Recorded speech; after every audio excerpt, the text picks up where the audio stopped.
Patricia ya. Alumni SMK Darmawan tahun 2022 tahun lalu udah lulus guys. 2022 guys. Gila, kita bisa ketemu lagi ya. Iya, puji Tuhan alhamdulillah. Dulu ini Patrice ini jadi hostnya di sini Iya, kan. benar. Berapa? 2 tahun kali ya Pet ya? Iya, kamu wah. Jadi 2 tahun 3 tahun malah. host di sini zamannya masih namanya tuh Darmawan Podcast. Yes. Sekarang kita ada di program bersua berbincang seputar apapun gitu ya. Mantap, keren banget. Pet, gimana kabarnya Pet? Puji Tuhan baik. Bapak gimana kabarnya Bapak? Alhamdulillah Mantap. baik. Ini baru lagi Pet. Patricia sebenarnya nggak baru lagi juga ke sekolah ini sih, Iya. karena Patricia ini juga ngajar ya di sini, ngajar apa Ekskul band. Devosdar namanya. The Voice of Darmawan. The Voice of Darmawan. Cuman kalau ke ruangan podcast ini mungkin Wah, baru baru lagi sini ya. lagi. Terakhir dia jadi host, sekarang Bapak minta buat jadi narasumber. Mantap. Oke. Wah, thank you so much sudah mengundang aku ke sini. Gini Pet, Bapak mau nanya-nanya dulu deh. Kamu kan udah lulus nih di SMK Darmawan nih. Kegiatan kamu sekarang tuh apa sih? Kegiatan aku sekarang lebih ke kuliah sambil kerja. Terus aku sambil ini juga sih ngajar ngajar Oke. ekskul, kurang lebih Kuliah kesibukannya di? kayak gitu. Di UKRIDA, Universitas Kristen Krida Wacana. Oke, jurusan? Psikologi. Oke. Kenapa sih kamu ngambil psikologi tuh?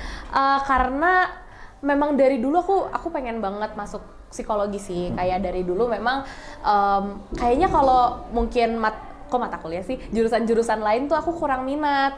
Entah kenapa kok psikologi ini ada callingnya aja gitu ke sana. Terlebih lagi kan aku memang fokus sama topik-topik terkait kesehatan mental kan, dan aku aware banget soal itu. Bahkan aku juga sendiri mengalami sebagai survivor gitu. Jadi memang tertarik untuk belajar lebih dalam tentang ilmu kejiwaan gitu. Oke.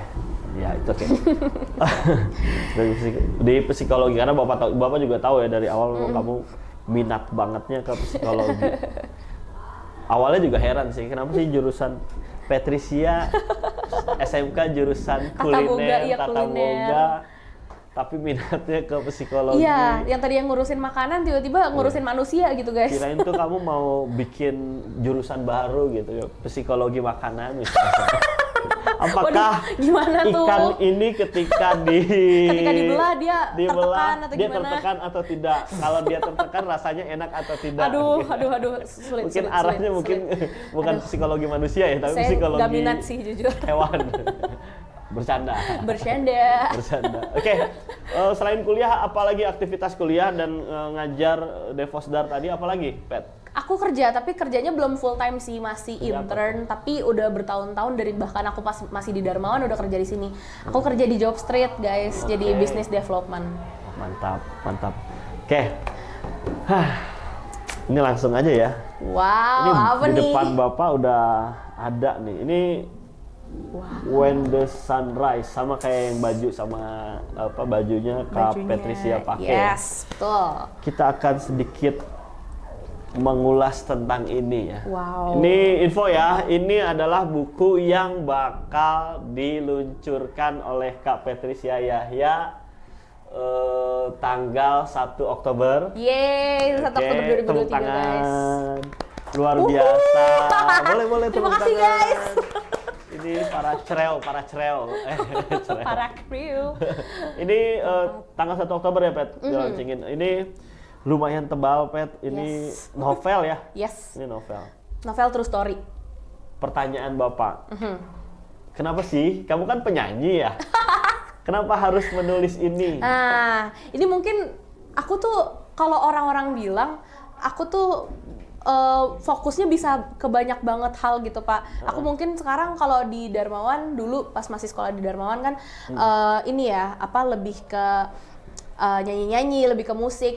Tapi sebenarnya dari SD aku tuh ada minat untuk nulis-nulis novel, ada minat untuk kayak nulis-nulis puisi. Bahkan dulu dari SD suka ikut lomba puisi kayak gitu-gitu. Jadi memang aku fokusnya memang ke kesenian banget. Tapi mungkin yang selama ini orang lihat lebih ke musik. Sedangkan yang untuk kayak karya tulis, aku baru bener-bener fokusinnya tuh sekarang gitu. Baru kayak memunculkan jeng-jeng, aku juga bisa menulis gitu.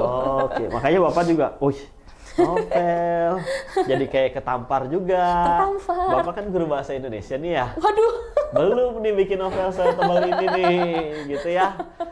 Kayak beberapa kru di sini juga kan guru bahasa Indonesia udah bikin novel. Waduh, takut. Belum ya. Tapi ini tiba-tiba Patrice datang dengan novel When the Sunrise. Ini satu sisi bangganya minta ampun karena terima kasih. Bapak pernah mengajar Patrice juga gitu. Ternyata terima kasih. alumni SMK Darmawan hebat juga ya, ada yang bisa bikin novel. Wah, iya. Nah, sedikit kita kulik ya. Kalau ngebahas novelnya nggak terlalu spoiler lah, kalau nanti malah nggak jadi beli. Aduh, PO-nya udah dibuka ya? Udah dibuka PO kan? PO-nya sudah dibuka dari tanggal 13 kemarin sampai tanggal 23 September. Oke. Nah, Pat, Bapak mau ngomongin tentang ide kreatif deh. Wow. Ide kreatif, kenapa sih kamu menulis novel dan kamu harus, bukan harus ya, kamu mungkin bisa berbagi nanti ke teman-teman Darmawan. Bisa nggak sih mereka juga bikin novel kayak kamu gitu? Jadi oke. ide kreatif atau dorongan besar apa sih yang membuat kamu akhirnya memutuskan untuk oke, gua harus bikin novel deh gitu. Oke. Kalau untuk ide kreatifnya sendiri, jujur aku dari dulu orangnya sangat amat pengen pengen punya karya. Entah dalam bentuk apapun itu, karya musik, karya tulis, atau bahkan musik udah lah ya, waktu itu video klipnya udah punya ada lagu. dan udah oke lah. Jangan lupa dengerin. Ya, ada lah di YouTube-nya. Tapi aku bahkan untuk musik aja nih, misalkan aku bikin satu lagu, itu tuh sebenarnya aku udah menyimpan banyak sekali lagu, tapi belum dijadiin. Dan aku tuh kayak bikin karya-karya kayak gini kan ibaratkan keluar tenaga, keluar modal, keluar waktu. Tapi gak tahu kenapa aku rela banget. Misalkan baru satu keluar, bahkan belum keluar, aku udah susul dengan karya lain gitu. Aku udah prepare untuk karya lain. Kalau untuk dorongan sih gak tahu dari diri aku sendiri selalu pengen karya aku bisa bermanfaat buat orang sih. Karena sayang kalau bahasa anak sekarangnya gatekeeping gitu, kayak nge-keep sendiri. Kayak contohnya novel ini kenapa aku bikin, karena aku yakin dari cerita ini tuh ada yang bisa ada pesan positif yang bisa diambil sama orang gitu, Pak. Gitu sih. Ya, kan Bapak lihat ya, mungkin Bapak juga suka memperhatikan tuh sosial media murid-murid SMK Darmawan terus segala macam. Caption yang dia tulis, kayak itu mereka juga sebenarnya potensial untuk menulis gitu, Iya, tapi bener-bener. menulis caption ya. Iya, menulis caption. Tapi tidak ada yang berani untuk menuliskannya menjadi sebuah buku dan lain-lain, menjadikan sebuah novel dan lain-lain. Nah, akhirnya pertanyaannya adalah kenapa kamu gitu kan menulis mah udah banyak ya, tapi kenapa harus ini dipublish gitu, menjadikan satu novel terus kamu publish ke semua? Oh, oke. Sebenarnya ceritanya agak kocak ya. Sebenarnya novel ini itu tuh aku bikin buat Theo doang, buat pacar aku, buat dijadiin hadiah. Tapi ketika aku discuss dengan beberapa orang yang lebih tua dari aku, terus discuss ke beberapa orang-orang terdekat juga, kenapa enggak dipublish gitu. Aku memang butuh feedback dari orang terlebih dahulu, itu pertama, karena aku nggak mau kayak nekat sendirian, gak mau tahu gue harus nge-publish ini, tapi aku belum nanya, di sisi lain belum nanya sama orang-orang yang kayaknya lebih expert nih. Aku nanya kira-kira oke nggak untuk dipublish. Nah, mereka cukup antusias gitu, kayak iya nggak apa-apa dipublish aja. Dan yang kedua, kenapa aku memutuskan untuk publish, karena aku menumpahkan sangat banyak cerita, emosi, effort untuk buku ini, banyak waktu, dan sayang banget kalau nggak dibaca sama orang. Dan di sisi lain, seperti yang aku udah bilang tadi, aku yakin ini kan novel true story ya, meskipun dia romance dan memang jatuhnya lebih ke hiburan gitu buat anak-anak remaja, buat orang-orang yang memang menikmati romance gitu. Tapi lagi-lagi karena ini true story dan memang purpose aku untuk menulis ini juga salah satunya biar ini Pak, ada pesan positif yang bisa diambil sama orang gitu. Oke, ya itu. Sip. Nah, terus kendala ya ketika kamu menulis ini sampai ke pencarian penerbit dan lain itu apa sih, Pet? Biar berbagi tuh ke mereka yang mau menulis juga. Pokoknya guys, bikin karya itu mau kalian seantusias apapun pasti ada aja ya gejolak-gejolak, batu-batu kerikil, bahkan batu yang begininya tuh pasti ada aja gitu. Tapi itu tidak menjadi halangan gitu. Nah, halangannya apa aja? Yang pertama mungkin aku ada kebimbangan. Yang pertama mau dipublish apa enggak. Terus yang kedua dari segi penulisannya. Aku tuh tipe orang yang mungkin perfeksionis ya. Jadi kayak aduh ini udah bener belum ya? Ini orang bakal gimana ya? Pokoknya stres gitu, sempet stres kayak pas nulisnya ini kata-katanya udah pas apa belum. Tapi untungnya nggak terlarut-larut. Yang penting kayak soalnya kalau terlalu perfeksionis terus kayak ya namanya kita bikin karya ada lagi perubahannya terus gitu ya. Selalu ada aja gitu. Terlalu Apalagi kalau kita minta feedback sama orang masukan A terus tiba-tiba masuklah masukan B gitu. Menurut aku kalau terlalu menyesuaikan apa yang orang mau, menurutku agak sulit. Nah, sempat di situ tapi aku nggak mau stuck sampai situ doang. Aku tetap lanjutin dan kendalanya lebih ke durasi ininya ya, penerbitannya, karena salah satu ini juga aku tuh dapat nomor ISBN, International Standard Book Number, kalau buat teman-teman yang belum tahu. ISBN adalah ya. Itu lumayan lama, berbulan-bulan baru dapat. Dan itu aku bahkan sempat kayak bilang ke penerbitku, ya udah deh nggak usah pakai ISBN, kita langsung ini aja, yang penting publish. Tapi ternyata menurut aku ini berkaitan dengan waktu yang udah Tuhan siapkan gitu. Kayak Tuhan pasti udah menyiapkan waktu yang terbaik untuk aku menerbitkan ini. Terus kalau untuk pencarian penerbit sendiri sih, nah kebetulan ini adalah gunanya Pak Angga dalam kehidupanku, guys. Aku waktu itu pernah bikin pengen nge-upload di Wattpad, tapi bukan cerita ini ya. Aku bikin cerita fiksi. Aku mau publish di Wattpad. Tentang artis itu kan kalau nggak salah. Nah, terus abis itu bapak ini mereply story aku, guys. Pet, ini sayang banget kalau nggak dijadiin buku beneran, mending kamu jadiin buku beneran gitu. Terus, Pak, gimana caranya? Nah, aku mulai nanya-nanya lah, ini bapak ada kenalan penerbit, bla bla bla bla bla, dikenalin lah dengan yang namanya Narulis Publisher gitu. Jadi akhirnya dari Pak Angga, aku jadi kayak, oh bener nih, aku jadi cek kayak, oh prosesnya mesti melewati proses apa aja, mesti gimana mekanismenya, aku pelajarin. Ternyata beneran ketika aku udah, gue mau publish buku nih, langsung top of mind yang muncul di pikiran aku adalah Narulis gitu. Jadi aku mempercayakan Narulis karena salah satunya alasan terbesarnya adalah rekomendasi dari Pak Angga. Terima kasih Narulis. Iya, ini Narulis ya. Narulis itu penerbit Bogor ya, penerbit Bogor yang memang dia mengayomi apa ya bahasanya sama penulis-penulis Bogor yang baru gitu, yang mau nulis buku, itu dibantu banget sama mereka, makanya Bapak rekomendasikan Narulis itu. Nah, tadi kan kendala ya, terus Bapak pengen kamu cerita deh ke halayak nih, proses dari awal banget, runtutannya ya, dari awal banget kamu tadi punya ide cerita, idenya kamu tulis, terus ngapain lagi sih gitu. Jadi ketika ditanya proses menerbitkan buku itu sampai ada bukunya tuh apa aja sih dari awal sampai akhir tuh kayak gimana sih, Pet? Oh, oke. Ini sepemandangan aku ya. Mungkin kalau beberapa penulis-penulis lain siapa tahu ada yang beda gitu journey-nya. Tapi kalau dari aku sendiri, aku biasanya nulis naskahnya dulu. Tapi nulisnya ngetik, bukan di paper gitu, tapi nulisnya di laptop. Nulis di laptop, terus secara kasarnya yang secara belum direvisi bla bla bla bla bla.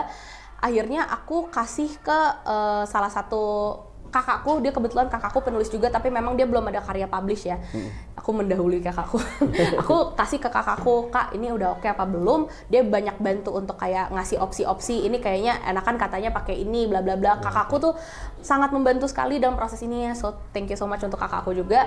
Terus baru ketika, dari point of view aku udah oke, dari kakakku juga udah oke, akhirnya aku serahin ke penerbit, ke Narulis gitu. Dan terus dari Narulis ada revisi dari orang editornya, terus bikin cover buku, terus ngurusin ISBN-nya kan yang ngurusin penerbit ya. Itu termasuk cover buku dan lain-lain ini kamu juga ya, ide kamu juga. Betul. Ini aslinya, sorry guys. Ini tuh foto asli sebenarnya. Ada foto asli aku pakai baju ini, Theo pakai baju ini, terus diadaptasi jadi kayak perkotaan gini. Terus ini sinopsisnya juga kayak aku minta tolong sama Narulis. bukan Oh, sama kakakku sama temenku untuk kayak bikinin sinopsisnya gitu. Okay. Nah aku puji Tuhannya ngerasa ditolong banget sama Narulis karena aku tuh nggak mengalami yang kayak ribet yang sangat amat ribet karena segala-galanya udah dia sediakan gitu. Bahkan sebenarnya dari cover buku pun mereka menyediakan kayak kalau mau dibikinin, tapi aku udah sama desainer gitu, ada desainer cover buku. Pokoknya udah paket. Jadi kayak aku tinggal udah kasih naskah, terus tinggal kasih tahu aku maunya ini.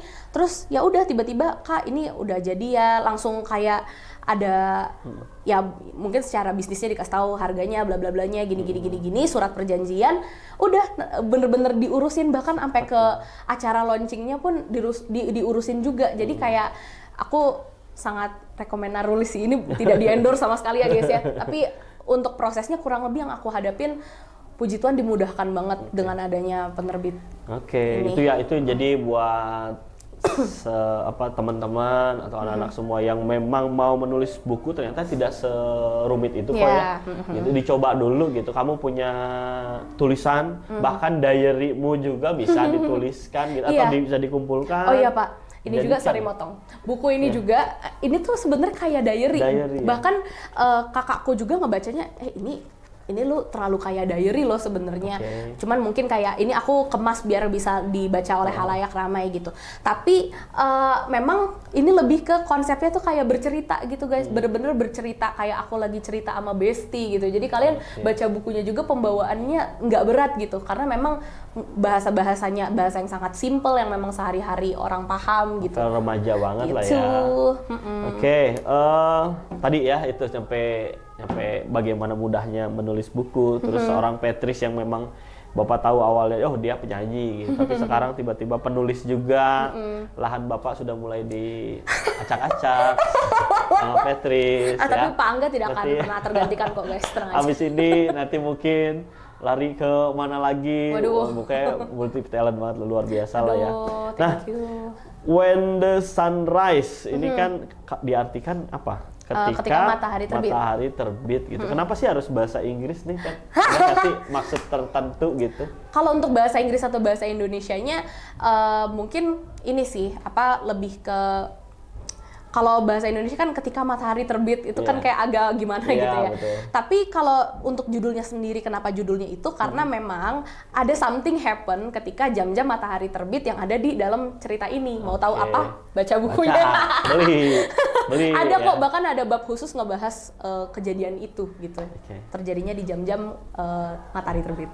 Tadi Kak Petri sudah bilang kalau novel ini nggak berat ya. Ini bisa dibaca dengan mudah tanpa harus berpikir panjang. Kamu bisa mengikuti cerita ini sama seperti kayak Kak Petris lagi cerita sama bestinya. Curhat perjalanan hidupnya karena ini true story katanya. Namanya pun masih real, masih nama aslinya Petris gitu dengan teman-temannya. Tapi ada beberapa yang disamarin sih guys. Ada beberapa yang disamarin ya. Karena kayaknya agak kurang safe nih kalau kita ada semuanya di jujur-jujurin. Jadi ada beberapa nama samaran. Fiksi ya, tetap ada penyiasatan. Iya, betul. Terus apalagi ya? Ini di-launchingin tadi tanggal 1 Oktober. Di-launchingin tanggal 1 Oktober. Kita sudah bisa buka PO-nya tadi mulai dari kemarin ya? Udah 2 hari. Ini udah 2 hari. Nggak tahu nih mereka nontonnya kapan, cuman udah dari tanggal 13 sampai tanggal 23. Jadi ada jarak waktu 10 hari buat teman-teman yang kayak, Kak, aduh aku masih nabung dari duit jajanku, tidak apa-apa, pokoknya sampai tanggal 23. Bisa ikut PO. Kamu nonton bioskop bisa ya. Bisa beli buku beli kopi, beli boba, ya ampun. Pergi ke mana? Kopi, iya, ngopi-ngopi. Sekali-kali update statusnya sambil baca buku. Iya, gitu terus ada kata-kata mutiaranya dari buku ini bisa difotoin. Di sini ada banyak banget kata mutiaranya. Instastoryable. Pokoknya ini luar biasa ya, ini mesti kita dukung lahirnya novel When the Sunrise. Bapak berharap ini bukan karya satu-satunya gitu. Amin. Tapi pasti bakal ada lagi. Lahir lagi yang lain-lainnya. When the Sunrise berikutnya. When the Sunrise 1 2 3 4 5. 1 2 3 4 dan seterusnya. Dan Bapak berharap juga orang-orang di sini nih semua yang menonton ini bisa ikut termotivasi. Amin. Biar Kak Petris punya banyak teman berdiskusi. Betul. Penulis ini Kak Petris berarti welcome to Dunia penulis. dunia penulis gitu ya di Bogor sendiri. Mudah-mudahan kamu sukses di sini. Amin, gitu ya. amin. Itu aja paling yang bisa disampaikan buat hari ini ya. Mungkin Petris ada yang mau disampaikan lagi nggak? Aku lebih ke ini sih mungkin kalau bahasa-bahasa kayak di seminarnya closing statement gitu ya. Iya, benar. Menurutku buat teman-teman, terutama ini anak-anak SMK Darmawan, jangan jangan membatasi diri kalian untuk berkarya, karena ketika kalian udah ngasih mental boundaries, kayak kalian udah ngasih batasan fix, gue gak bisa yang misalkan Kak Petris ngeluarin karya, oh ini berarti karena dia hebat atau gimana segala macem, ya aku bisa ada di misalkan bisa ngeluarin karya, berani itu juga, itu tuh gak gampang bisa ada di posisi ini, tapi itu masih possible banget gitu. Kalian tinggal ini aja, orang tuh mungkin berkaryanya beda-beda, nggak harus semuanya nulis novel, nggak semua harus bikin lagu, bisa aja mereka dari bisnis, bisa aja dari yang lain-lainnya, tapi kalian ambillah bidang yang kalian memang benar-benar mau fokusin dan jadilah sesuatu dari situ. Jadi jangan ragu untuk berkarya apapun lewat jalur manapun, jangan malu karena yang namanya karya yang pertama-pertama pasti mungkin kedepannya akan makin berprogres ya, tapi orang yang ibaratkan sekarang udah pebisnis kaya raya atau misalkan penyanyi yang udah terkenal banget, itu awal-awalnya kan kayak kita dulu gitu, merangkak dulu gitu. Jadi nikmati aja prosesnya, dan aku yakin kalau ditekunin banget, kalian fokusin dan kalian memang motivated banget ke arah situ, bisa banget sih kalian menjadi sesuatu, apalagi anak-anak SMK Darmawan, anak-anak hebat-hebat gitu ya. Mantap. Jadi pasti bisa lah. Semangat! Keren banget ya kata-kata atau closing statementnya. Jadi kalau dirangkum, lakukanlah apa yang kamu rasakan dan rasakanlah apa yang kamu lakukan. Waduh, yes. Gitu ya, kita harus menghayati apa yang kita lakukan, gitu kan. Oke, makasih Kak Petris. Thank you so much, Mudah-mudahan Pangga. sukses. Sampai bertemu di bersua berikutnya. Dadah. Dadah!